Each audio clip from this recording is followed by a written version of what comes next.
Os Evangelhos. Os escritos que relatam a vida, obra e mensagem de Jesus. A pedra fundamental da religião com mais adeptos ao redor do mundo. Um legado recolhido e difundido por 4 dos 12 apóstolos. Ele padeceu, foi sepultado e ressuscitou ao 3º dia, segundo as Escrituras. O que os evangelhos narram não coincide sempre. Se existiram outros evangelhos, que mistérios os manteve ocultos? Quem os escreveu e por que não formaram parte da Bíblia? A maioria dos textos gnósticos foram queimados ou enterrados.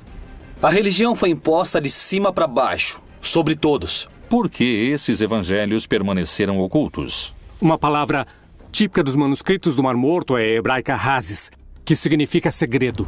Eles poderiam prejudicar ou mudar a história da religião se fossem revelados? Eles foram encontrados no século XX. E se as coisas não são como você as está vendo, abra os olhos. Lá estava. Textos como os de Judas, Tomé, Felipe e Maria Madalena estão entre os evangelhos proibidos encontrados nos últimos tempos. Que mistério continha o evangelho de Maria Madalena, oculto durante quase toda a existência do cristianismo? A única que Jesus reconhecia como seu par, sua igual, como mestre espiritual, era uma mulher chamada Maria Madalena. Que princípios básicos do cristianismo o evangelho de Tomé questiona fortemente? As mulheres não podem entrar, nem receber, nem entender o reino de Deus até que se tornem homens.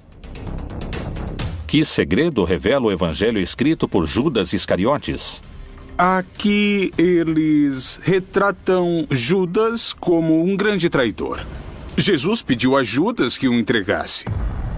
A história de um segredo de quase 2 milênios. Seria o maior escândalo de censura de toda a história? Como e quanto as crenças judaico-cristãs teriam se modificado se esses textos tivessem formado parte da Bíblia? Os Evangelhos Proibidos.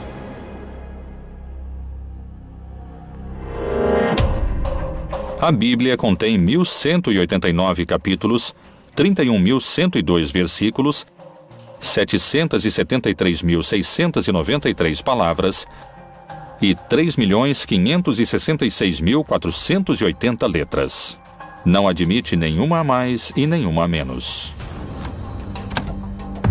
Evangelho significa boa notícia, um anúncio que tem um conteúdo positivo. Isso significa evangelho. A palavra cânone em grego significa regra, ou seja, é um texto que reconhecemos como regrado. E a igreja identifica nele uma determinada realidade. É uma regra, é uma legislação, é um reconhecimento da validade desses textos. Os 4 evangelhos canônicos são Mateus, Marcos, Lucas e João. A pergunta é, até onde esses materiais têm realmente uma base histórica? Eles realmente têm como origem o Jesus histórico? Quais foram os textos excluídos do livro sagrado? Bom, é o seguinte, nós temos o Evangelho de Felipe, temos o Evangelho de Judas, temos materiais referentes a Maria Madalena. De que época datam esses textos que foram denominados de evangelhos apócrifos? Os evangelhos apócrifos têm em comum o fato de datarem de uma época tardia, ou seja, entre o século II e o século V d.C., quando nenhum dos apóstolos estava vivo, e tampouco seus primeiros discípulos. A maioria dos evangelhos apócrifos tem procedência gnóstica e refletem uma postura totalmente antijudaica, já que o judaísmo postula um Deus criador de um modo material e o gnosticismo postula um mundo material malvado e um Deus que está interessado somente no mundo espiritual. Algo que é comum a todos os apócrifos é um Jesus que é como um holograma. É uma projeção aparente, mas nunca é realmente humano. O gnosticismo cristão lembra de alguma maneira o descobrimento dos manuscritos. E nesse caso, reflete o que chamamos de uma literatura que se originou no gnosticismo cristão, que nesses anos já era considerado pelos poderosos a corrente central do cristianismo uma heresia. E por isso, nesse caso, os livros que haviam desfrutado de prestígio nesses círculos foram escondidos e não destruídos. E com isso podemos recuperar não somente uma literatura perdida, como uma literatura que tinha, em alguns casos, também raízes judaicas. Por isso que os evangelhos apócrifos, em primeiro lugar, não são evangelhos, porque não se identificam com os evangelhos do século I quanto a dar uma boa notícia de que o Messias havia chegado, morrido e ressuscitado, e sim, de modo geral, são de um caráter docetista, uma palavra que deriva do grego docere, que significa aparência.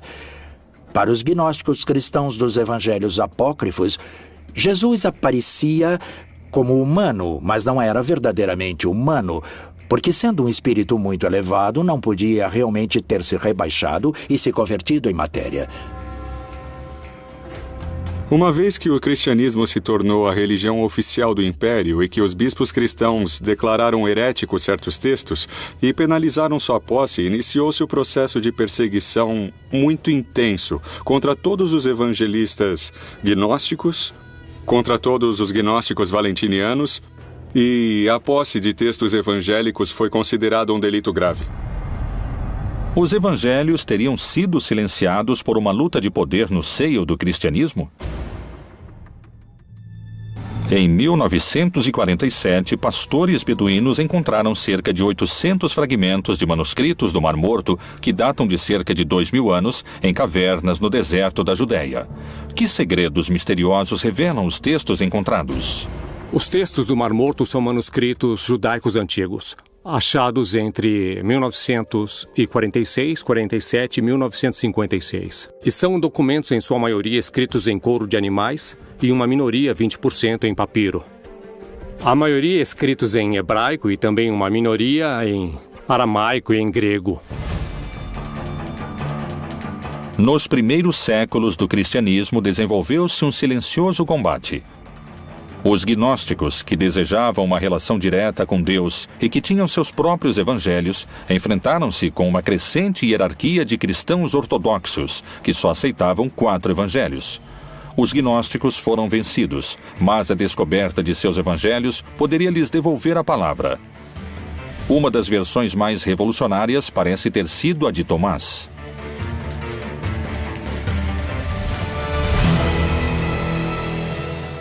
Há um escrito que alguns chamaram de Quinto Evangelho, que é o Evangelho de Tomé. Na verdade, nós o conhecemos pela tradução em copta, que foi achada na região do Egito, onde, por certo, muitos dos gnósticos cristãos foram viver. Há uma biblioteca descoberta perto das cataratas do Nilo, que se chama Nag Hammadi, e onde foi descoberta uma quantidade maravilhosa de textos antigos, muitos deles, precisamente, de origem gnóstica. Depois disse a Tomé: põe aqui o teu dedo e vê as minhas mãos, e chega a tua mão e põe-na no meu lado. E não sejas incrédulo, mas crente. Disse-lhe Jesus: porque me viste, Tomé, creste. Bem-aventurados os que não viram e creram. Tomé duvidou da ressurreição, tanto nos textos apócrifos como nos textos canônicos. É muito peculiar, porque o Evangelho de Tomé não fala de quem era Jesus, nem que nasceu de uma virgem, não menciona Maria, nem seu pai, nem seus irmãos, nem a vida de Jesus, nem como morreu. Só fala dos dizeres de Jesus. É uma coleção de 117 dizeres de Jesus. Grande parte dos dizeres de Jesus não aparecem em nenhuma outra parte do Novo Testamento. E fala de um Jesus muito místico, muito espiritual, e que o reino dos céus está dentro de cada pessoa. E que se você desenvolver o reino dos céus através do amor, do altruísmo, não julgar, perdoar, etc., o reino dos céus cresce dentro de você. O reino está dentro de vós, e também está em vosso exterior. Quando conseguirdes conhecer a vós mesmos, então sereis conhecidos e compreendereis que sois filhos do Pai vivo. Há quem diga que se os textos tivessem ficado dentro da Bíblia, seria um contra-argumento do cristianismo institucionalizado. Por exemplo, um texto de Lucas, em que Jesus diz: o reino dos céus está. Em grego escreveram messos, vocês. Messos pode ser traduzido como dentro ou entre. E Tomé vai dizer que Jesus disse dentro de vocês. O reino dos céus está dentro de cada um. Qual seria a mudança fundamental que poderia provocar a tradução segundo o texto de Tomé? Não haveria igreja. A igreja em si significa grupo, significa pessoas convocadas, congregadas. Por que pode ser igualmente traduzido como Tomás traduz? O reino dos céus está dentro de cada um. Para o gnosticismo, a experiência religiosa é uma experiência imediata que não requer mediação do sacerdote ou do bispo. Nós temos mediações para aprender. Temos mediações para nos relacionar com os demais, temos mediações na linguagem, temos mediações no modo de nos comportar com os outros. E prescindir de mediações é uma pretensão que realmente não corresponde à prática e à experiência humana natural. Nesse sentido, uma mediação social e uma mediação institucional são imprescindíveis, não só no âmbito da fé, como praticamente em qualquer âmbito da vida cultural. Isso representava um desafio e também uma ameaça política muito séria para os bispos cristãos, pois o seu papel como mediadores entre o homem e o céu, ou entre o homem e Deus, era colocado sob suspeita. A salvação através do conhecimento interior é um dos princípios gnósticos. Jesus disse: aquele que busca, continue buscando até encontrar. Quando encontrar, ele se perturbará. Ao se perturbar, ficará maravilhado e reinará sobre o todo. Além disso, o Evangelho de Tomé prega outro modo de se relacionar com Deus e com a morte. O que o Evangelho de Tomás nos convida a entender é que nós não somos nossos pensamentos, não somos nossas emoções. Segundo os gnósticos, na medida que aprendemos a tomar distância e a deixar de pensar e de crer que somos nossos pensamentos e nossas emoções, podemos concentrar nossa atenção em quem observa esses pensamentos e emoções. E, paulatinamente, vamos nos identificando com o observador, e não com esse ruído mental e essas emoções. E é aí que reside o segredo da imortalidade para eles. Jesus disse: eu mesmo vou guiá-la para torná-la macho, para que ela também possa tornar-se um espírito vivo semelhante a vós machos. Porque toda mulher que se tornar macho entrará no reino do céu. Tomé queria um mundo não só sem instituições, como também sem mulheres, segundo afirmam alguns especialistas. O Evangelho de Tomé não tem uma mensagem central, porque parece somente um mosaico de dizeres atribuídos a Jesus. No entanto, temos um caso muito curioso. Ele diz que Maria Madalena terá de se converter em homem porque as mulheres não podem entrar, nem receber, nem entender o reino de Deus até que se tornem homens. O Evangelho de Tomé não foi o único que permaneceu oculto durante séculos. O manuscrito do apóstolo Felipe também foi recuperado. Nos escritos de Felipe, este contradiz Tomé em relação ao lugar que ocupa a igreja e a mulher. Esses textos poderiam revelar um mistério cuja força mudaria para sempre os conceitos cristãos sobre a sexualidade. Que Jesus tenha se enamorado de uma mulher em sua juventude é muito provável. Muitas mulheres que o seguiam se enamoravam dele, isso é evidente e seguríssimo, não? Outra passagem do Evangelho de Felipe é ainda mais descritiva do papel das mulheres. Havia 3 que sempre caminhavam com o Senhor: sua mãe, Maria, sua irmã e Madalena, que era chamada sua companheira. Sua irmã, sua mãe e sua companheira, todas chamavam-se Maria. O Evangelho de Felipe também diz que Pedro, em algum momento, insistiu para que deixassem as mulheres de lado, que não poderiam ser discípulas nem apóstolas de Jesus. E Jesus responde de maneira maravilhosa. Ele diz: deixem que elas nos sigam, porque a que se tornar minha discípula terá um espírito vivo como o de vocês, varões. E Pedro insistiu, não, sobretudo Maria, que ela, Maria, nos abandone, a Maria de Magdala. E Jesus lhe disse, toda mulher que se humanize a si mesma entrará no reino dos céus. Esse texto também está no Evangelho de Felipe e também o tiraram. Nesses textos são mencionados elementos das mulheres, personagens femininas. Falam do espírito como algo feminino, o que não agradou às pessoas que decidiam que textos que entravam ou não entravam. Então os excluíram completamente, porque a postura sempre foi de um ponto de vista masculino. Os evangelhos proibidos de Tomé e Felipe não são os únicos que relatam uma versão distinta da encontrada na Bíblia oficial. Que versão surpreendente se encontra nas páginas dos textos de Judas Iscariotes que poderia mudar para sempre a imagem que o cristianismo teceu sobre ele?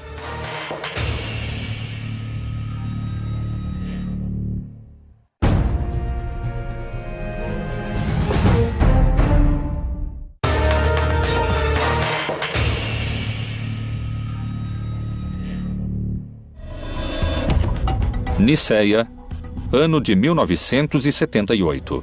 Um grupo de camponeses realizam suas tarefas habituais quando encontram numa caverna alguns papiros que poderiam mudar para sempre o conceito de um dos homens mais repudiados da história.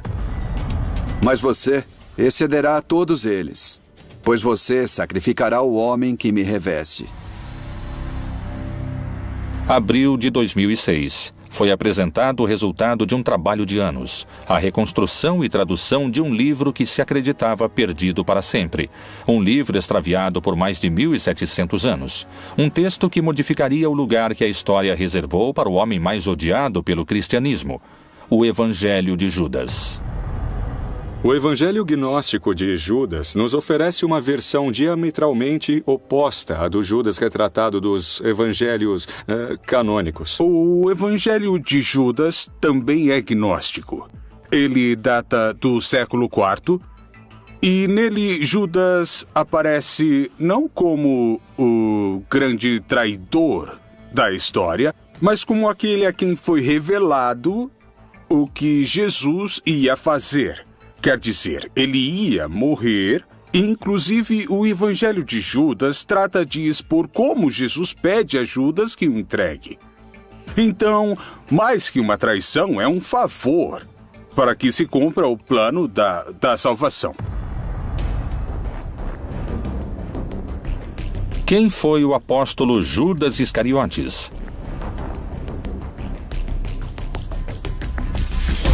Segundo os evangelhos canônicos, foi o traidor que revelou o lugar onde poderiam capturar seu mestre, tal como havia anunciado o próprio Jesus durante a última ceia.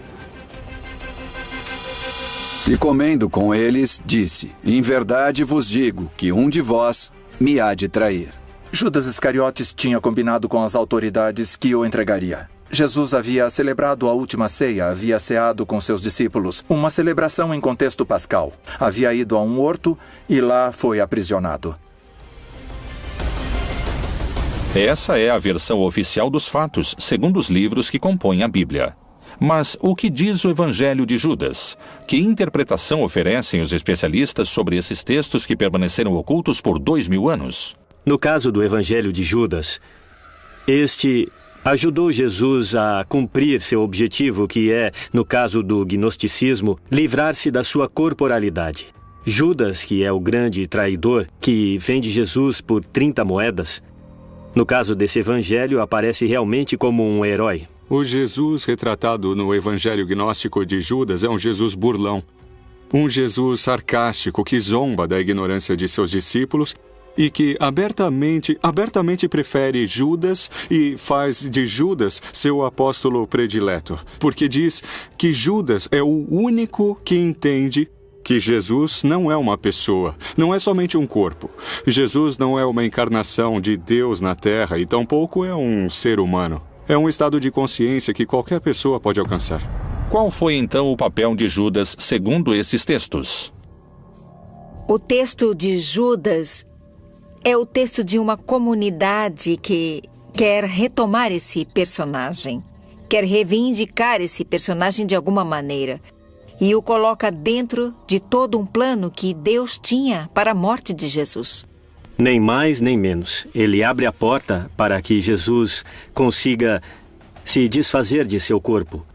Algo desagradável e que não está incluído na doutrina gnóstica e que coloca Judas em primeiro lugar, enquanto que na doutrina cristã genérica ou geral, Judas é menosprezado, é um ser cobiçoso, um ser vil, que é imediatamente enviado para o inferno. Judas não dá nenhuma importância, nem tampouco Jesus, à crucificação, porque Cristo não se identifica nem com o seu corpo, nem com a sua mente, nem com suas emoções. Segundo esse evangelho, é o próprio Jesus que confere a Judas o lugar que ocupará na história. Afaste-se dos outros e eu lhe contarei os mistérios do reino. É possível você alcançá-lo, mas você sofrerá muito. Por que as passagens são tão contraditórias? Pode ser simplesmente a interpretação dos textos? A entrega de Jesus aos romanos foi um ato heróico ou foi um ato que ia de encontro à própria vontade de Judas? A relação entre Judas e Jesus é uma relação de melhores amigos. De fato, Judas se nega a fazer o que Jesus lhe pede, ou seja, denunciá-lo, acusá-lo. São muitas as versões que existem em torno de Judas. Mas o que dizem os textos censurados e escondidos do seu próprio evangelho? Mas você cederá a todos eles, pois você sacrificará o homem que me reveste. Mas além da revelação do papel heróico de Judas na história, esse evangelho também coloca em primeiro plano a luta entre os gnósticos e a igreja. No evangelho de Judas, a crucificação também é um símbolo. E, portanto, a cruz é um símbolo místico que representa, por um lado, o princípio ativo masculino, representado no eixo vertical da cruz, e o princípio feminino masculino, representado pelo corte transversal horizontal que forma a cruz. A crucificação representa a possibilidade de se libertar, de se afastar desses dois princípios que fazem parte da natureza de cada pessoa. Então, mais que uma traição, é um favor para que se cumpra o plano da salvação. O evangelho de Judas o descreve não como um traidor, mas sim como um herói fundamental para cumprir o plano de Deus. Algo semelhante ocorre nos textos de Maria Madalena, que, longe de apresentá-la como uma pecadora, mostra-a como a discípula eleita, que daria continuidade ao projeto de Jesus.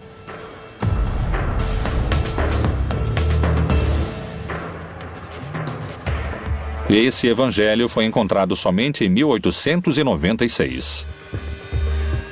Que segredo oculto revela o evangelho de Maria Madalena? A mulher mais misteriosa da Bíblia deixou escritos seus próprios segredos.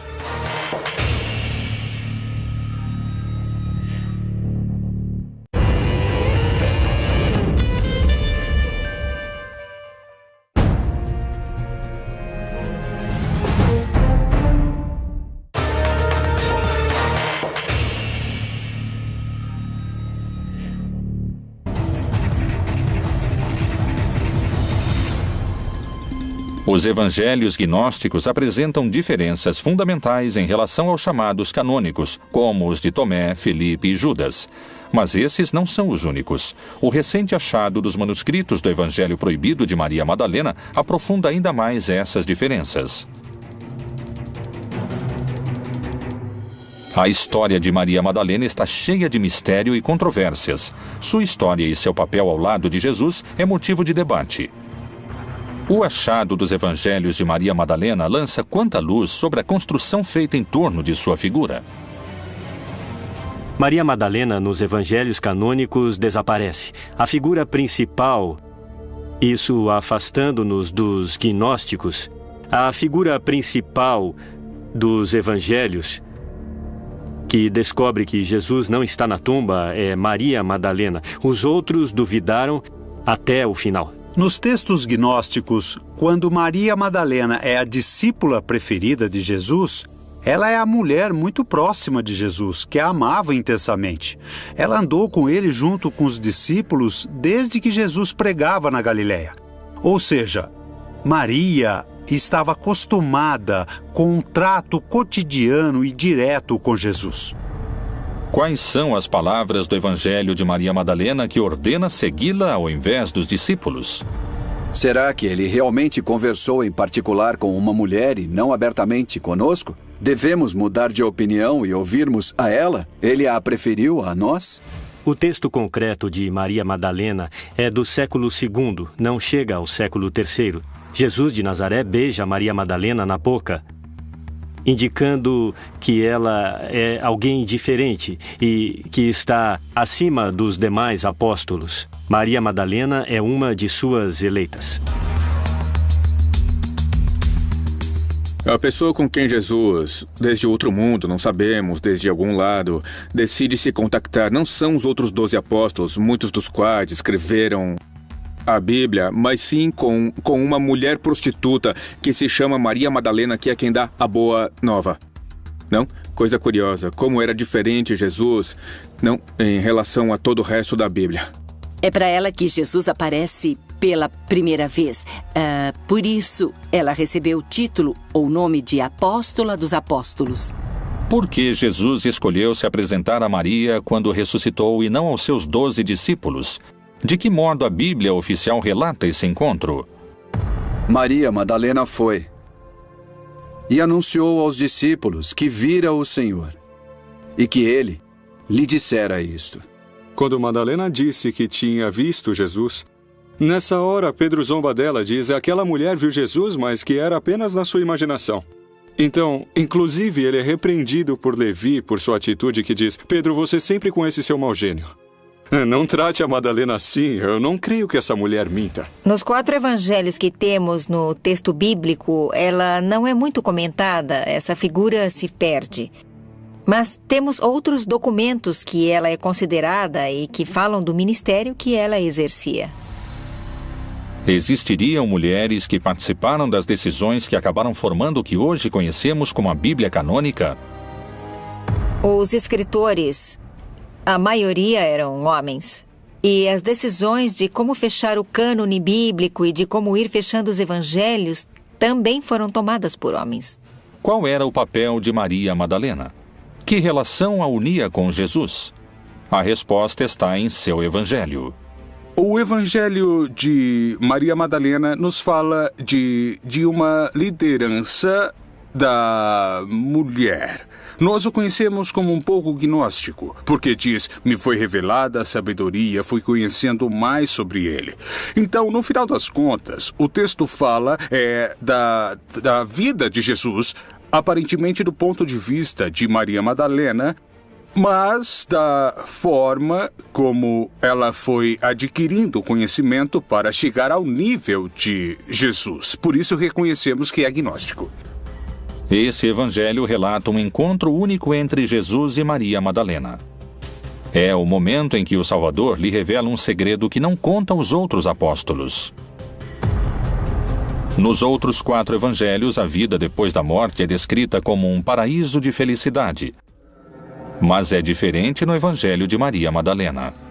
No Evangelho de Maria Madalena, o que parece querer nos dizer é que no processo da morte, o que existe é uma decomposição. O que existe é uma dispersão das nossas emoções, de nossos pensamentos, uma ruptura de identidade. Esses são os demônios que Maria Madalena enfrenta. Mas, por outro lado, o que perdura é a atenção, a consciência, que é o contrário do pensamento. O pensamento passa o tempo se lançando para o futuro ou olhando o passado, mas raras vezes o pensamento está no presente, no agora. A consciência é a atenção, é a observação do que está ocorrendo agora. É por isso que os gnósticos pensam que podem sobreviver ao processo da morte. É depois da morte e ressurreição de Jesus que o Evangelho de Maria Madalena revela sua liderança em relação aos apóstolos. Maria Madalena se levantou, cumprimentou a todos e disse a seus irmãos: não vos lamentais nem sofrais. Antes, louvemos sua grandeza, pois ele nos preparou e nos fez homens. No Evangelho que leva o seu nome, ela aparece como uma figura central. Geralmente se referem a ela, ou ela mesma se refere a si mesma como a alma. E isso permite entender que, na concepção gnóstica, a divindade não só é masculina, mas a divindade também tem uma dimensão feminina. Antigamente, as pessoas se persignavam em nome do Pai Criador, do Filho Redentor e da Mãe da Sabedoria. Havia uma mulher na Trindade. Como o Espírito, em hebraico e em grego, é feminino, o Espírito Santo era uma figura feminina.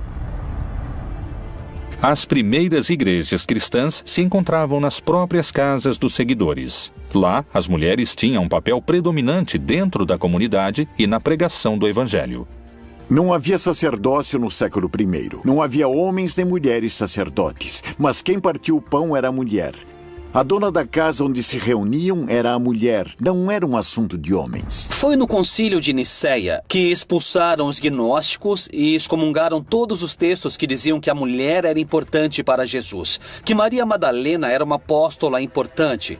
E sobretudo no concílio de Constantinopla, no ano 380, excomungaram quem acreditava que havia uma feminilidade em Deus. Jesus trata de maneira semelhante os homens e as mulheres e os convoca para seu grupo. O grupo de Jesus é uma nova maneira de estar na Terra.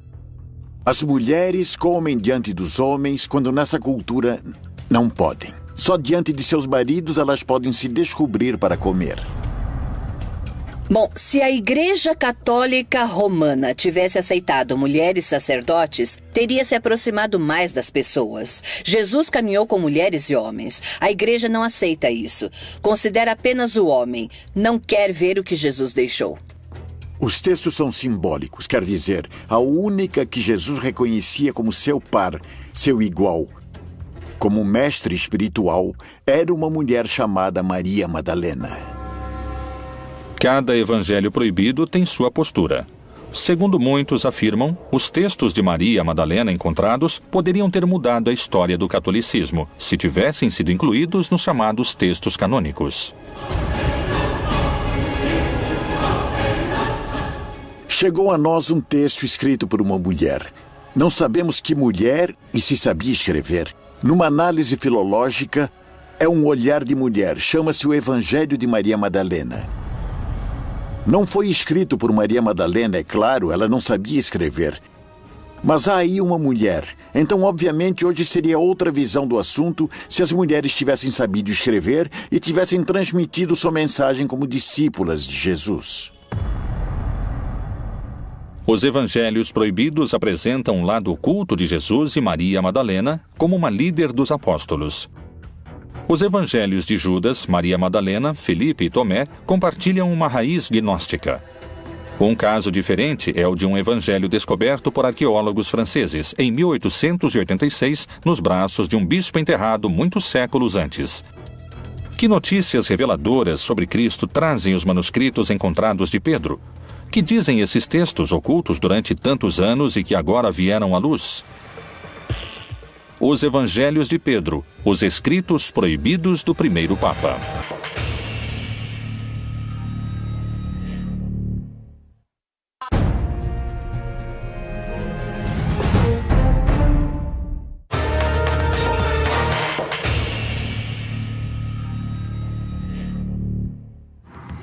Alto Egito, século VIII. Um monge faz seu último pedido, ser enterrado com o livro que protegeu durante toda a sua vida. Inverno de 1886, sessão cristã de um cemitério no Alto Egito. Um grupo de arqueólogos franceses procuram peças e encontram o caixão que encerra o monge. Abrem-no e encontram em seus braços um antigo livro, e com ele a confirmação de uma suspeita. O Evangelho de Pedro existe. Durante mais de 1500 anos, a cristandade havia conhecido Cristo através das palavras de Mateus, Marcos, Lucas e João. Agora emergia outra verdade. É um evangelho que tem muitas diferenças com o que dizem de Pedro nos 4 evangelhos canônicos, e especialmente em relação ao episódio da ressurreição. O que diferencia o evangelho de Pedro dos evangelhos oficiais? O relato da ressurreição de Jesus está reconstruída, está ampliada, está aumentada, tem mais fantasia, e Pedro tem um papel maior, envolve muito mais os grupos judius, como que se arrependendo de não haver aceitado Jesus em seu momento. No Evangelho de Pedro, diferentemente do resto dos evangelhos, ele narra e descreve detalhadamente o episódio da ressurreição. Creio em um só Deus, Pai Todo-Poderoso, Criador do céu e da terra, e de tudo que é visível e invisível.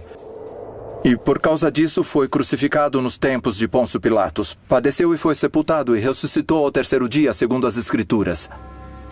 Outra das enormes diferenças que existem entre o Evangelho de Pedro e o restante que os evangelhos nos contam sobre Pedro é que, efetivamente, o Evangelho de Pedro diz que o responsável pela execução de Jesus realmente não foi Pilatos, e sim Herodes. Além disso, Pedro relata o momento da ressurreição em que o centurião e seus companheiros de guarda se apressaram a visitar Pilatos à noite, abandonando o sepulcro para lhe contar sobre a ressurreição. Depois, todos se aproximaram, pedindo e suplicando que ordenasse ao centurião e aos soldados não contar a ninguém o que tinham visto. Para nós, diziam, é melhor sermos culpados de gravíssimo pecado diante de Deus do que cairmos nas mãos do povo judeu e sermos lapidados. Pilatos, então, ordenou ao centurião e aos soldados que nada dissessem. Se não tivessem realmente mantido o silêncio quanto à ressurreição de Jesus, suponho que tivesse acontecido o mesmo. Mas o que é muito importante ver é por que os evangelhos canônicos enfatizam tanto que a ressurreição foi uma ressurreição carnal. Por que importa tanto ao cristianismo canônico enfatizar a carnalidade da ressurreição, enquanto que para o gnosticismo a ressurreição de Jesus é algo que se apercebe e se percebe de maneira interna, de maneira espiritual? Essa é a grande diferença que existe entre o Evangelho de Pedro e os evangelhos oficiais. Quem realmente presenciou a ressurreição de Jesus? O resto do texto é muito semelhante aos relatos dos 4 apóstolos incluídos na Bíblia. Tal semelhança desperta algumas suspeitas.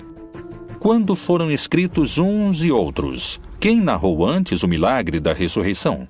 Realmente não sabemos quem escreveu os evangelhos. No Novo Testamento, nem sabemos quem escreveu esses outros evangelhos. Mas provavelmente foram escritos a partir de coisas que foram transmitidas oralmente. Podem ter sido escritos no final do século I, como o Evangelho de João no Novo Testamento, ou durante o século II.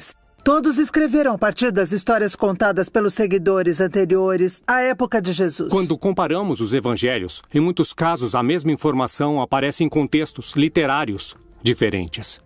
O que prova que já existia, de alguma maneira, uma flexibilidade na transmissão da tradição no cristianismo antigo, que conheciam as frases, mas nem sempre sabiam em que contexto haviam sido ditas. E por isso, há cristianismos diferentes. Haviam reconstruído esses contextos diferentes. E os evangelhos são a prova de que essas informações parecem ter funcionado, ter sido transmitidas de uma maneira independente, sem o contexto histórico narrativo original.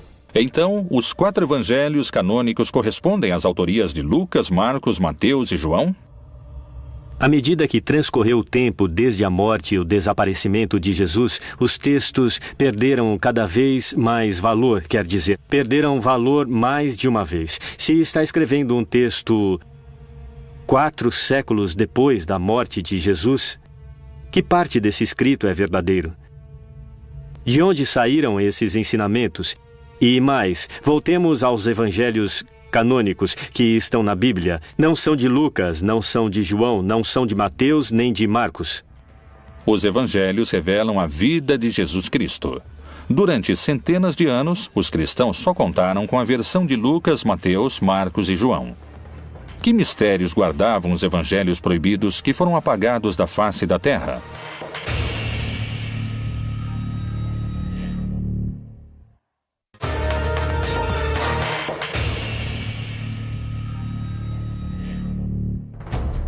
Quais foram os motivos para que alguns evangelhos fossem incluídos na Bíblia e outros fossem silenciados? As hierarquias eclesiásticas teriam sobrevivido se sua mensagem tivesse sido propagada? Quem foram e o que diziam os profetas que foram calados durante séculos? No ano de 312, Constantino, um imperador criado no paganismo romano, um homem que acreditava em muitos deuses, teve uma revelação antes de uma batalha. Constantino teve um sonho em que uma voz lhe disse que se, durante aquela batalha, portasse uma cruz, um crucifixo, seria vencedor. E diz a lenda que foi assim. Na batalha da Ponte Milvia, derrotou Maxêncio, conseguiu unificar um império que estava dividido numa tetrarquia e depois se fez batizar e se converteu no primeiro imperador romano cristão. Isso foi muito significativo e muito relevante para o processo de consolidação política do cristianismo. A partir do triunfo de Constantino, a religião católica mudaria para sempre com o Concílio de Nicéia. Esse concílio ordenou o imperador Constantino para tornar o cristianismo uma religião imperial. E porque havia vários cristianismos. Havia o cristianismo monofisista, havia o cristianismo que chamaríamos depois de católico, havia os cristãos gnósticos, havia muitos cristianismos. Para unificá-los, Constantino ordenou que os bispos de todos esses cristianismos se reunissem no ano de 325 na cidade de Nicéia, para escolher quais narrações e relatos da vida e da obra de Jesus eram reais e seriam revelados e quais não. Evidentemente, houve um interesse político de Constantino de unir em um mesmo texto, um texto grande, os escritos mais representativos das comunidades cristãs de maior valor em número ou prestígio do Mediterrâneo. Os evangelhos que aparecem na Bíblia apresentam graves erros históricos e geográficos que uma leitura precisa começa a revelar. Foi um imperador romano que adorava o sol, aquele que estabeleceu as regras básicas da Igreja Católica como a conhecemos hoje? Constantino governou a partir do ano 313, ou seja, no século IV. No século IV já estava decidido, já era um fato histórico os livros que os crentes consideravam inspirados e mais, algumas das perseguições imperiais contra os cristãos exigiam que as pessoas entregassem os livros sagrados, caso contrário, eram mortas. Muitos cristãos se dispuseram a morrer na fogueira porque não entregaram os livros sagrados, e isso foi antes de Constantino. Os gnósticos perderam sua primeira batalha, mas essa não seria a última e nem a pior de suas derrotas. Qualquer livro do cristianismo que foi separado dessa lista, considerada sagrada por ordem do imperador Constantino, ficou de fora, se tornou apócrifo. Qualquer seguidor desses textos, dessas crenças, a partir desse momento, foi considerado herege, que significa aquele que pensa diferente. Para muitos especialistas, os evangelhos proibidos constituíram um campo de batalha em que se travou a guerra entre os gnósticos e a hierarquia eclesiástica. Uma luta que, segundo narra a história, venceram os sacerdotes da Igreja Católica. Já desde um primeiro momento pareceu haver gerado uma polêmica entre os seus seguidores e por isso os evangelhos, sejam os canônicos ou sejam os apócrifos, refletem interpretações diferentes da mensagem original histórica de Jesus. O que teria ocorrido se a perspectiva gnóstica tivesse triunfado? Qual seria o papel da mulher se os textos bíblicos tivessem sido reformulados ou os textos gnósticos incorporados? Como seria a Igreja Católica hoje em dia com esses manuscritos como protagonistas? Essas são algumas perguntas que emergem da Bíblia Proibida.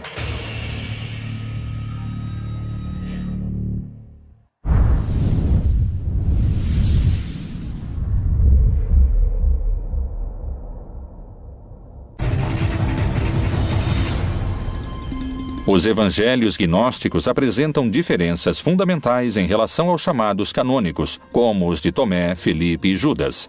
Mas esses não são os únicos. O recente achado dos manuscritos do Evangelho Proibido de Maria Madalena aprofunda ainda mais essas diferenças. A história de Maria Madalena está cheia de mistério e controvérsias. Sua história e seu papel ao lado de Jesus é motivo de debate.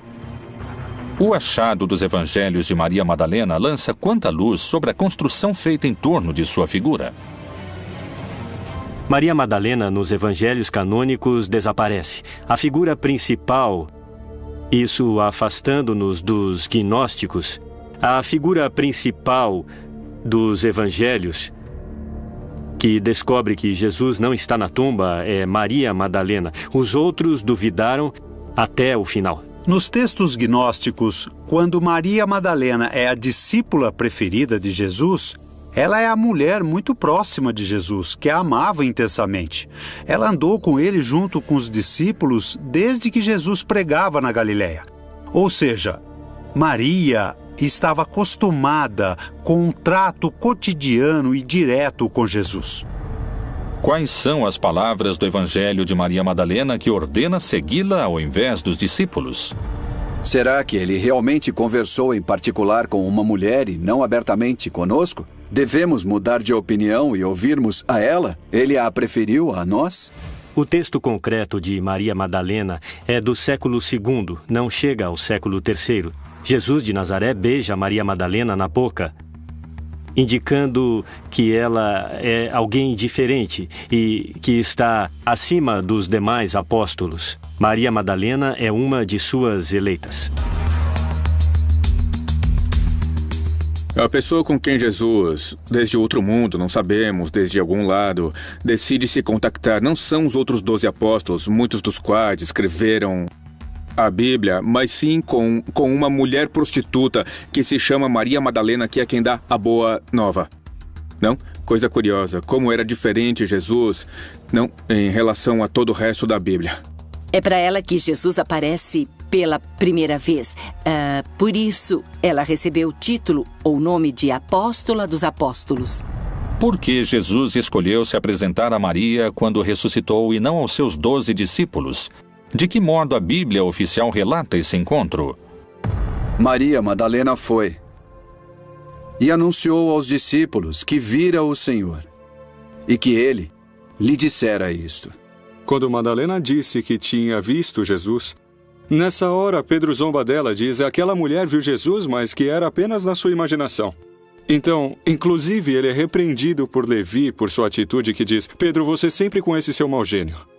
Não trate a Madalena assim, eu não creio que essa mulher minta. Nos 4 evangelhos que temos no texto bíblico, ela não é muito comentada, essa figura se perde.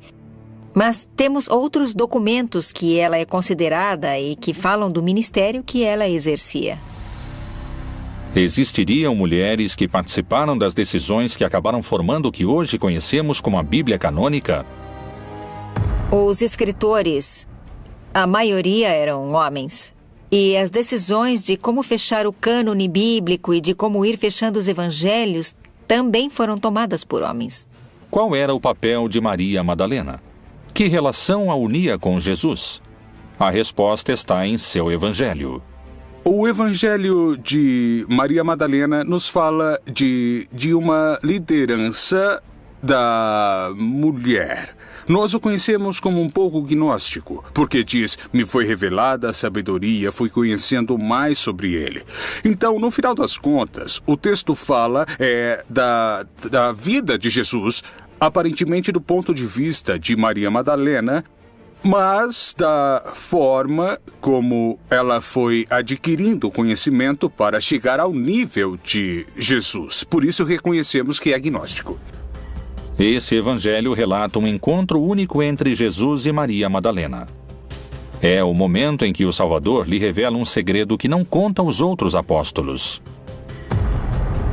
Nos outros 4 evangelhos, a vida depois da morte é descrita como um paraíso de felicidade. Mas é diferente no evangelho de Maria Madalena. No evangelho de Maria Madalena, o que parece querer nos dizer é que no processo da morte, o que existe é uma decomposição. O que existe é uma dispersão das nossas emoções, de nossos pensamentos, uma ruptura de identidade. Esses são os demônios que Maria Madalena enfrenta. Mas, por outro lado, o que perdura é a atenção, a consciência, que é o contrário do pensamento. O pensamento passa o tempo se lançando para o futuro ou olhando o passado, mas raras vezes o pensamento está no presente, no agora. A consciência é atenção, é observação do que está ocorrendo agora. É por isso que os gnósticos pensam que podem sobreviver ao processo da morte. É depois da morte e ressurreição de Jesus que o Evangelho de Maria Madalena revela sua liderança em relação aos apóstolos. Maria Madalena se levantou, cumprimentou a todos e disse a seus irmãos: Não vos lamentais nem sofrais. Antes, louvemos sua grandeza, pois ele nos preparou e nos fez homens. No Evangelho que leva o seu nome, ela aparece como uma figura central. Geralmente se referem a ela, ou ela mesma se refere a si mesma como a alma. E isso permite entender que, na concepção gnóstica, a divindade não só é masculina, mas a divindade também tem uma dimensão feminina. Antigamente, as pessoas se persignavam em nome do Pai Criador, do Filho Redentor e da Mãe da Sabedoria. Havia uma mulher na Trindade. Como o Espírito, em hebraico e em grego, é feminino, o Espírito Santo era uma figura feminina. As primeiras igrejas cristãs se encontravam nas próprias casas dos seguidores. Lá, as mulheres tinham um papel predominante dentro da comunidade e na pregação do Evangelho. Não havia sacerdócio no século I. Não havia homens nem mulheres sacerdotes, mas quem partiu o pão era a mulher. A dona da casa onde se reuniam era a mulher, não era um assunto de homens. Foi no concílio de Nicéia que expulsaram os gnósticos e excomungaram todos os textos que diziam que a mulher era importante para Jesus, que Maria Madalena era uma apóstola importante. E sobretudo no concílio de Constantinopla, no ano 380, excomungaram quem acreditava que havia uma feminilidade em Deus. Jesus trata de maneira semelhante os homens e as mulheres e os convoca para seu grupo. O grupo de Jesus é uma nova maneira de estar na Terra. As mulheres comem diante dos homens quando nessa cultura não podem. Só diante de seus maridos elas podem se descobrir para comer. Bom, se a Igreja Católica Romana tivesse aceitado mulheres sacerdotes, teria se aproximado mais das pessoas. Jesus caminhou com mulheres e homens. A Igreja não aceita isso. Considera apenas o homem. Não quer ver o...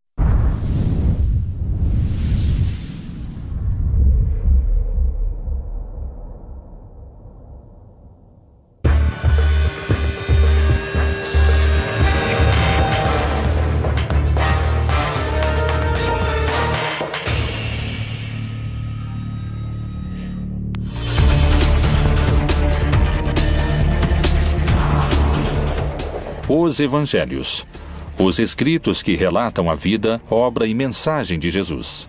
A pedra fundamental da religião com mais adeptos ao redor do mundo. Um legado recolhido e difundido por 4 dos 12 apóstolos. Ele padeceu, foi sepultado e ressuscitou ao 3º dia, segundo as Escrituras. O que os evangelhos narram não coincide sempre.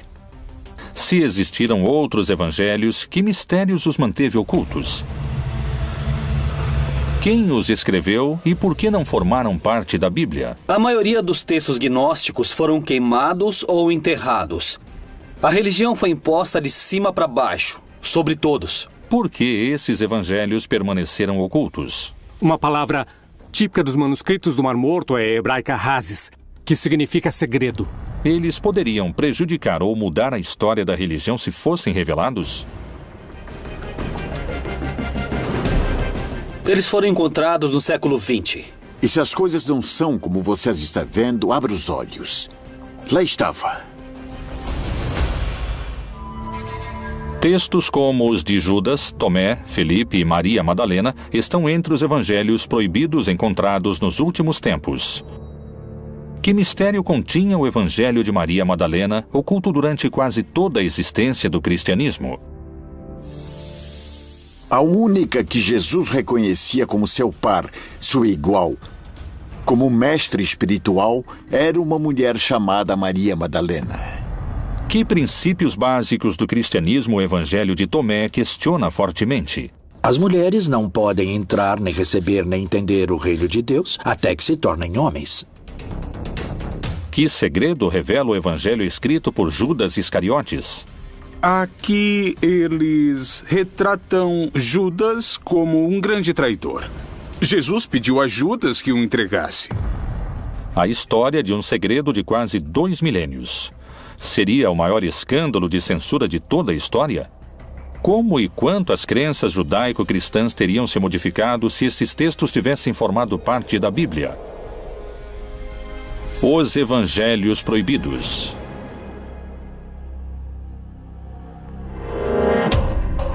A Bíblia contém 1.189 capítulos, 31.102 versículos, 773.693 palavras e 3.566.480 letras. Não admite nenhuma a mais e nenhuma a menos. Evangelho significa boa notícia, um anúncio que tem um conteúdo positivo. Isso significa evangelho. A palavra cânone em grego significa regra, ou seja, é um texto que reconhecemos como regrado. E a igreja identifica nele uma determinada realidade. É uma regra, é uma legislação, é um reconhecimento da validade desses textos. Os 4 evangelhos canônicos são Mateus, Marcos, Lucas e João. A pergunta é, até onde esses materiais têm realmente uma base histórica? Eles realmente têm como origem o Jesus histórico? Quais foram os textos excluídos do livro sagrado? Bom, é o seguinte, nós temos o Evangelho de Felipe, temos o Evangelho de Judas, temos materiais referentes a Maria Madalena. De que época datam esses textos que foram denominados de evangelhos apócrifos? Os evangelhos apócrifos têm em comum o fato de datarem de uma época tardia, ou seja, entre o século II e o século V depois de Cristo, quando nenhum dos apóstolos estava vivo, e tampouco seus primeiros discípulos. A maioria dos evangelhos apócrifos tem procedência gnóstica e refletem uma postura totalmente antijudaica, já que o judaísmo postula um Deus criador de um modo material e o gnosticismo postula um mundo material malvado e um Deus que está interessado somente no mundo espiritual. Algo que é comum a todos os apócrifos é um Jesus que é como um holograma. É uma projeção aparente, mas nunca é realmente humano. O gnosticismo cristão lembra de alguma maneira o descobrimento dos manuscritos. E nesse caso, reflete o que chamamos de uma literatura que se originou no gnosticismo cristão, que nesses anos já era considerado pelos poderosos a corrente central do cristianismo uma heresia. E por isso, nesse caso, os livros que haviam desfrutado de prestígio nesses círculos foram escondidos e não destruídos. E com isso podemos recuperar não somente uma literatura perdida, como uma literatura que tinha, em alguns casos, também raízes judaicas. Por isso que os evangelhos apócrifos, em primeiro lugar, não são evangelhos, porque não se identificam com os evangelhos do século I quanto a dar uma boa notícia de que o Messias havia chegado, morrido e ressuscitado, e sim, de modo geral, são de um caráter docetista, uma palavra que deriva do grego docere, que significa aparência. Para os gnósticos cristãos dos evangelhos apócrifos, Jesus aparecia como humano, mas não era verdadeiramente humano, porque sendo um espírito muito elevado, não podia realmente ter se rebaixado e se convertido em matéria. Uma vez que o cristianismo se tornou a religião oficial do Império e que os bispos cristãos declararam heréticos certos textos e penalizaram sua posse, iniciou-se o processo de perseguição muito intenso contra todos os evangelistas gnósticos, contra todos os gnósticos valentinianos, e a posse de textos evangélicos foi considerada um delito grave. Os evangelhos teriam sido silenciados por uma luta de poder no seio do cristianismo? Em 1947, pastores beduínos encontraram cerca de 800 fragmentos de manuscritos do Mar Morto que datam de cerca de 2000 anos em cavernas no deserto da Judéia. Que segredos misteriosos revelam os textos encontrados? Os textos do Mar Morto são manuscritos judaicos antigos. achados entre 1946, 47 e 1956. E são documentos, em sua maioria, escritos em couro de animais e uma minoria, 20%, em papiro. A maioria escritos em hebraico e também uma minoria em aramaico e em grego. Nos primeiros séculos do cristianismo desenvolveu-se um silencioso combate. Os gnósticos, que desejavam uma relação direta com Deus e que tinham seus próprios evangelhos, enfrentaram-se com uma crescente hierarquia de cristãos ortodoxos, que só aceitavam 4 que Jesus deixou. Os textos são simbólicos, quer dizer, a única que Jesus reconhecia como seu par, seu igual, como mestre espiritual, era uma mulher chamada Maria Madalena. Cada evangelho proibido tem sua postura. Segundo muitos afirmam, os textos de Maria Madalena encontrados poderiam ter mudado a história do catolicismo, se tivessem sido incluídos nos chamados textos canônicos. Chegou a nós um texto escrito por uma mulher. Não sabemos que mulher e se sabia escrever. Numa análise filológica, é um olhar de mulher. Chama-se o Evangelho de Maria Madalena. Não foi escrito por Maria Madalena, é claro, ela não sabia escrever. Mas há aí uma mulher. Então, obviamente, hoje seria outra visão do assunto se as mulheres tivessem sabido escrever e tivessem transmitido sua mensagem como discípulas de Jesus. Os evangelhos proibidos apresentam o lado oculto de Jesus e Maria Madalena como uma líder dos apóstolos. Os evangelhos de Judas, Maria Madalena, Felipe e Tomé compartilham uma raiz gnóstica. Um caso diferente é o de um evangelho descoberto por arqueólogos franceses em 1886, nos braços de um bispo enterrado muitos séculos antes. Que notícias reveladoras sobre Cristo trazem os manuscritos encontrados de Pedro? Que dizem esses textos ocultos durante tantos anos e que agora vieram à luz? Os Evangelhos de Pedro, os escritos proibidos do primeiro Papa.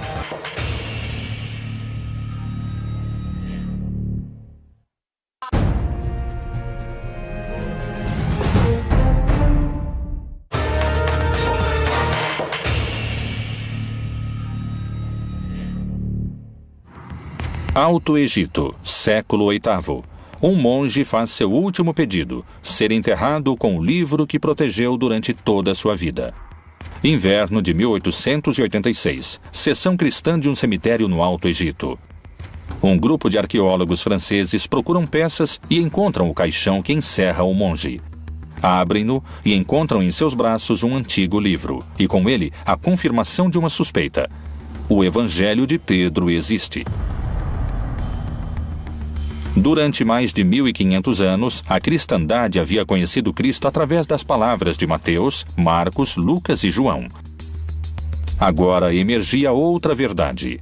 É um evangelho que tem muitas diferenças com o que dizem de Pedro nos 4 evangelhos canônicos, e especialmente em relação ao episódio da ressurreição. O que diferencia o evangelho de Pedro dos evangelhos oficiais? O relato da ressurreição de Jesus está reconstruída, está ampliada, está aumentada, tem mais fantasia, e Pedro tem um papel maior, envolve muito mais os grupos judeus, como que se arrependendo de não haver aceitado Jesus em seu momento. No evangelho de Pedro, diferentemente do resto dos evangelhos, ele narra e descreve detalhadamente o episódio da ressurreição. Creio em um só Deus, Pai Todo-Poderoso, Criador do céu e da terra, e de tudo que é visível e invisível. E por causa disso foi crucificado nos tempos de Pôncio Pilatos, padeceu e foi sepultado e ressuscitou ao 3º dia, segundo as Escrituras. Outra das enormes diferenças que existem entre o Evangelho de Pedro e o restante que os evangelhos nos contam sobre Pedro é que, efetivamente, o Evangelho de Pedro diz que o responsável pela execução de Jesus realmente não foi Pilatos, e sim Herodes. Além disso, Pedro relata o momento da ressurreição em que o centurião e seus companheiros de guarda se apressaram a visitar Pilatos à noite, abandonando o sepulcro para lhe contar sobre a ressurreição. Depois, todos se aproximaram, pedindo e suplicando que ordenasse ao centurião e aos soldados não contar a ninguém o que tinham visto. Para nós, diziam, é melhor sermos culpados de gravíssimo pecado diante de Deus do que cairmos nas mãos do povo judeu e sermos lapidados. Pilatos, então, ordenou ao centurião e aos soldados que nada dissessem. Se não tivessem realmente mantido o silêncio quanto à ressurreição de Jesus, suponho que tivesse acontecido o mesmo. Mas o que é muito importante ver é por que os evangelhos canônicos enfatizam tanto que a ressurreição foi uma ressurreição carnal. Por que importa tanto ao cristianismo canônico enfatizar a carnalidade da ressurreição, enquanto que para o gnosticismo a ressurreição de Jesus é algo que se apercebe e se percebe de maneira interna, de maneira espiritual? Essa é a grande diferença que existe entre o Evangelho de Pedro e os evangelhos oficiais. Quem realmente presenciou a ressurreição de Jesus? O resto do texto é muito semelhante aos relatos dos 4 apóstolos incluídos na Bíblia. Tal semelhança desperta algumas suspeitas. Quando foram escritos uns e outros? Quem narrou antes o milagre da ressurreição? Realmente não sabemos quem escreveu os evangelhos. No Novo Testamento, nem sabemos quem escreveu esses outros evangelhos. Mas provavelmente foram escritos a partir de coisas que foram transmitidas oralmente. Podem ter sido escritos no final do século I, como o Evangelho de João no Novo Testamento, ou durante o século II. Todos escreveram a partir das histórias contadas pelos seguidores anteriores à época de Jesus. Quando comparamos os evangelhos, em muitos casos a mesma informação aparece em contextos literários diferentes. O que prova que já existia, de alguma maneira, uma flexibilidade na transmissão da tradição no cristianismo antigo, que conheciam as frases, mas nem sempre sabiam em que contexto haviam sido ditas. E por isso, há cristianismos diferentes. Haviam reconstruído esses contextos diferentes. E os evangelhos são a prova de que essas informações parecem ter funcionado, ter sido transmitidas de uma maneira independente, sem o contexto histórico narrativo original. Então, os 4 evangelhos canônicos correspondem às autorias de Lucas, Marcos, Mateus e João? À medida que transcorreu o tempo desde a morte e o desaparecimento de Jesus, os textos perderam cada vez mais valor, quer dizer, perderam valor mais de uma vez. Se está escrevendo um texto 4 séculos depois da morte de Jesus, que parte desse escrito é verdadeiro? De onde saíram esses ensinamentos?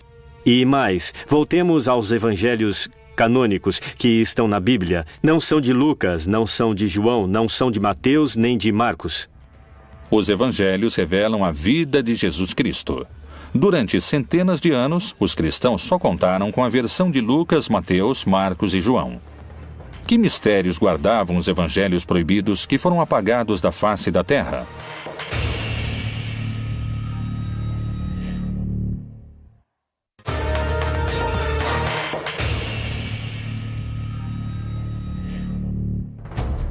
Quais foram os motivos para que alguns evangelhos fossem incluídos na Bíblia e outros fossem silenciados? As hierarquias eclesiásticas teriam sobrevivido se sua mensagem tivesse... Então os excluíram completamente, porque a postura sempre foi de um ponto de vista masculino. Os evangelhos proibidos de Tomé e Felipe não são os únicos que relatam uma versão distinta da encontrada na Bíblia oficial. Que versão surpreendente se encontra nas páginas dos textos de Judas Iscariotes que poderia mudar para sempre a imagem que o cristianismo teceu sobre ele?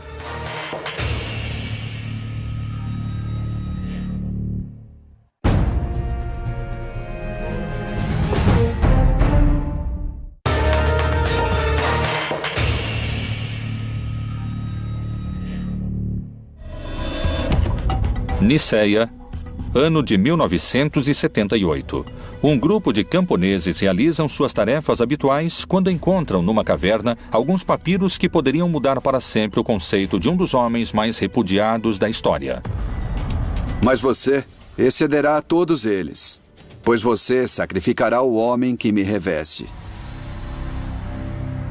Abril de 2006. foi apresentado o resultado de um trabalho de anos, a reconstrução e tradução de um livro que se acreditava perdido para sempre, um livro extraviado por mais de 1.700 anos, um texto que modificaria o lugar que a história reservou para o homem mais odiado pelo cristianismo, o Evangelho de Judas. O Evangelho Gnóstico de Judas nos oferece uma versão diametralmente oposta à do Judas retratado dos evangelhos canônicos. O Evangelho de Judas também é gnóstico. Ele data do século IV e nele Judas aparece não como o grande traidor da história, mas como aquele a quem foi revelado o que Jesus ia fazer. Quer dizer, ele ia morrer. Inclusive, o Evangelho de Judas trata de expor como Jesus pede a Judas que o entregue. Então, mais que uma traição, é um favor para que se cumpra o plano da salvação. Quem foi o apóstolo Judas Iscariotes?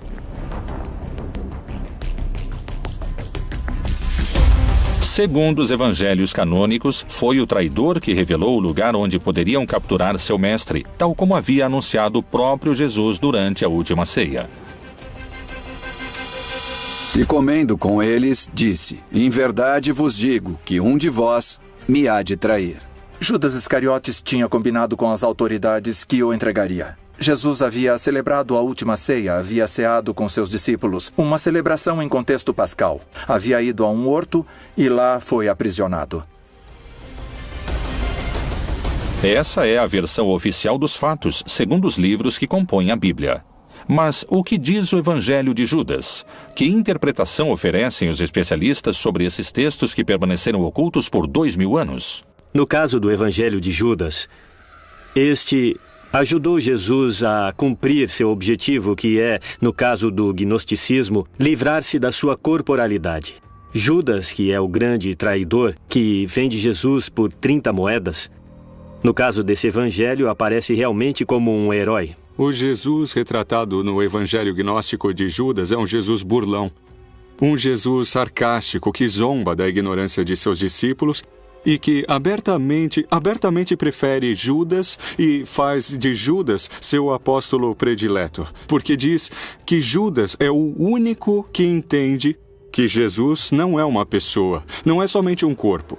Jesus não é uma encarnação de Deus na Terra e tampouco é um ser humano. É um estado de consciência que qualquer pessoa pode alcançar. Qual foi então o papel de Judas segundo esses textos?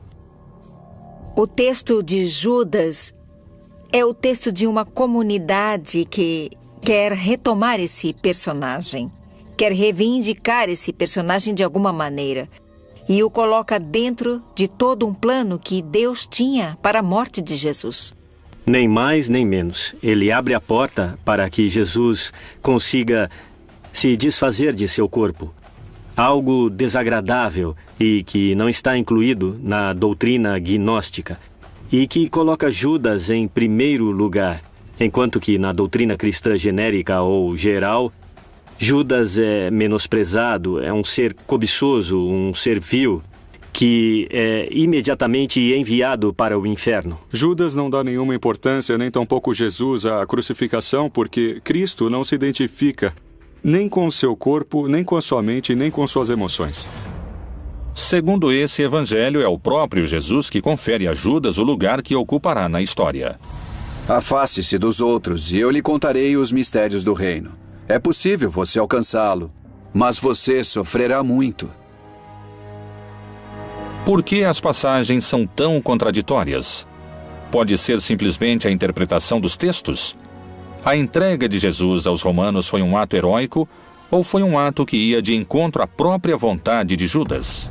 A relação entre Judas e Jesus é uma relação de melhores amigos. De fato, Judas se nega a fazer o que Jesus lhe pede, ou seja, denunciá-lo, acusá-lo. São muitas as versões que existem em torno de Judas. Mas o que dizem os textos censurados e escondidos do seu próprio evangelho? Mas você cederá a todos eles, pois você sacrificará o homem que me reveste. Mas além da revelação do papel heróico de Judas na história, esse evangelho também coloca em primeiro plano a luta entre os gnósticos e a igreja. No Evangelho de Judas, a crucificação também é um símbolo. E, portanto, a cruz é um símbolo místico que representa, por um lado, o princípio ativo masculino, representado no eixo vertical da cruz, e o princípio feminino masculino, representado pelo corte transversal horizontal que forma a cruz. A crucificação representa a possibilidade de se libertar, de se afastar desses dois princípios que fazem parte da natureza de cada pessoa. Então, mais que uma traição, é um favor para que se cumpra o plano da salvação. O Evangelho de Judas o descreve não como um traidor, mas sim como um herói fundamental para cumprir o plano de Deus. Algo semelhante ocorre nos textos de Maria Madalena, que, longe de apresentá-la como uma pecadora, mostra-a como a discípula eleita, que daria continuidade ao projeto de Jesus.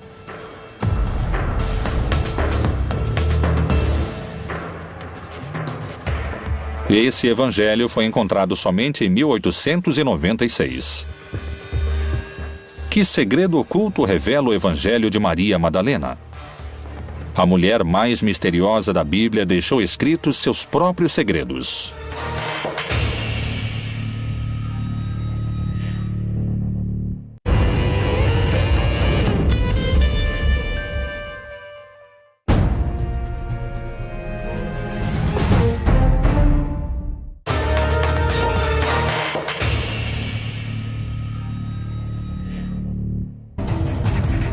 Evangelhos.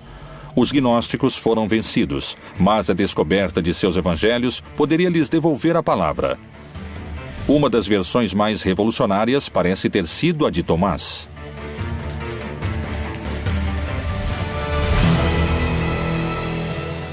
Há um escrito que alguns chamaram de Quinto Evangelho, que é o Evangelho de Tomé.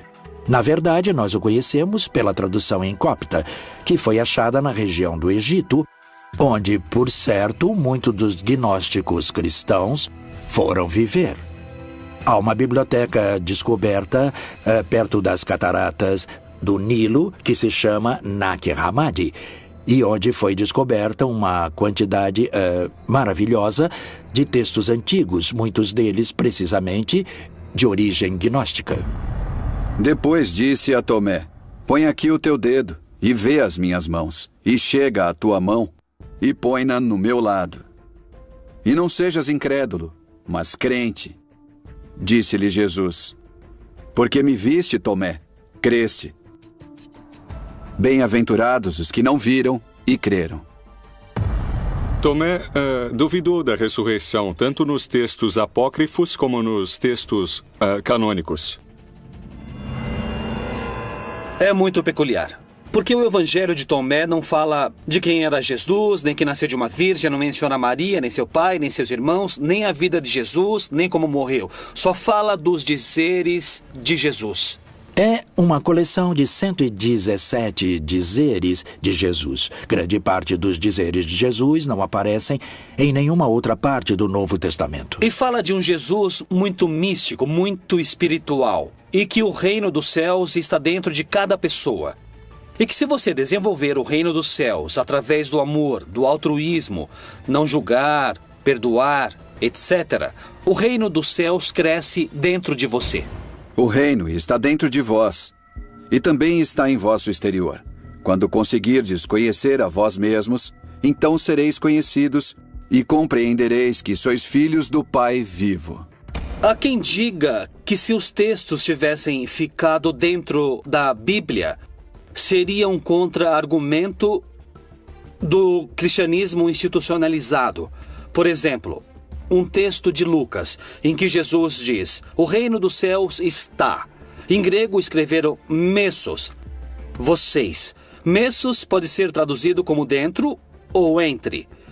E Tomé vai dizer que Jesus disse dentro de vocês. O reino dos céus está dentro de cada um. Qual seria a mudança fundamental que poderia provocar a tradução segundo o texto de Tomé? não haveria igreja. A igreja em si significa grupo, significa pessoas convocadas, congregadas. Por que pode ser igualmente traduzido como Tomás traduz? O reino dos céus está dentro de cada um. Para o gnosticismo, a experiência religiosa é uma experiência imediata que não requer mediação do sacerdote ou do bispo. Nós temos mediações para aprender. Temos mediações para nos relacionar com os demais, temos mediações na linguagem, temos mediações no modo de nos comportar com os outros. E prescindir de mediações é uma pretensão que realmente não corresponde à prática e à experiência humana natural. Nesse sentido, uma mediação social e uma mediação institucional são imprescindíveis, não só no âmbito da fé, como praticamente em qualquer âmbito da vida cultural. Isso representava um desafio e também uma ameaça política muito séria para os bispos cristãos, pois o seu papel como mediadores entre o homem e o céu, ou entre o homem e Deus, era colocado sob suspeita. A salvação através do conhecimento interior é um dos princípios gnósticos. Jesus disse: aquele que busca, continue buscando até encontrar. Quando encontrar, ele se perturbará. Ao se perturbar, ficará maravilhado e reinará sobre o todo. Além disso, o Evangelho de Tomé prega outro modo de se relacionar com Deus e com a morte. O que o Evangelho de Tomás nos convida a entender é que nós não somos nossos pensamentos, não somos nossas emoções. Segundo os gnósticos, na medida que aprendemos a tomar distância e a deixar de pensar e de crer que somos nossos pensamentos e nossas emoções, podemos concentrar nossa atenção em quem observa esses pensamentos e emoções. E, paulatinamente, vamos nos identificando com o observador, e não com esse ruído mental e essas emoções. E é aí que reside o segredo da imortalidade para eles. Jesus disse: eu mesmo vou guiá-la para torná-la macho, para que ela também possa tornar-se um espírito vivo semelhante a vós machos. Porque toda mulher que se tornar macho entrará no reino do céu. Tomé queria um mundo não só sem instituições, como também sem mulheres, segundo afirmam alguns especialistas. O Evangelho de Tomé não tem uma mensagem central, porque parece somente um mosaico de dizeres atribuídos a Jesus. No entanto, temos um caso muito curioso. Ele diz que Maria Madalena terá de se converter em homem porque as mulheres não podem entrar, nem receber, nem entender o reino de Deus até que se tornem homens. O Evangelho de Tomé não foi o único que permaneceu oculto durante séculos. O manuscrito do apóstolo Felipe também foi recuperado. Nos escritos de Felipe, este contradiz Tomé em relação ao lugar que ocupa a igreja e a mulher. Esses textos poderiam revelar um mistério cuja força mudaria para sempre os conceitos cristãos sobre a sexualidade? Que Jesus tenha se enamorado de uma mulher em sua juventude é muito provável. Muitas mulheres que o seguiam se enamoravam dele, isso é evidente e seguríssimo, não? Outra passagem do Evangelho de Felipe é ainda mais descritiva do papel das mulheres. Havia 3 que sempre caminhavam com o Senhor: sua mãe, Maria, sua irmã e Madalena, que era chamada sua companheira. Sua irmã, sua mãe e sua companheira, todas chamavam-se Maria. O Evangelho de Felipe também diz que Pedro, em algum momento, insistiu para que deixassem as mulheres de lado, que não poderiam ser discípulas nem apóstolas de Jesus. E Jesus responde de maneira maravilhosa. Ele diz: deixem que elas nos sigam, porque a que se tornar minha discípula terá um espírito vivo como o de vocês, varões. E Pedro insistiu: não, sobretudo Maria, que Maria nos abandone, a Maria de Magdala. E Jesus lhe disse: toda mulher que se humanize a si mesma entrará no reino dos céus. Esse texto também está no Evangelho de Felipe e também o tiraram. Nesses textos são mencionados elementos das mulheres, personagens femininas. Falam do espírito como algo feminino, o que não agradou às pessoas que decidiam que textos que entravam ou não entravam.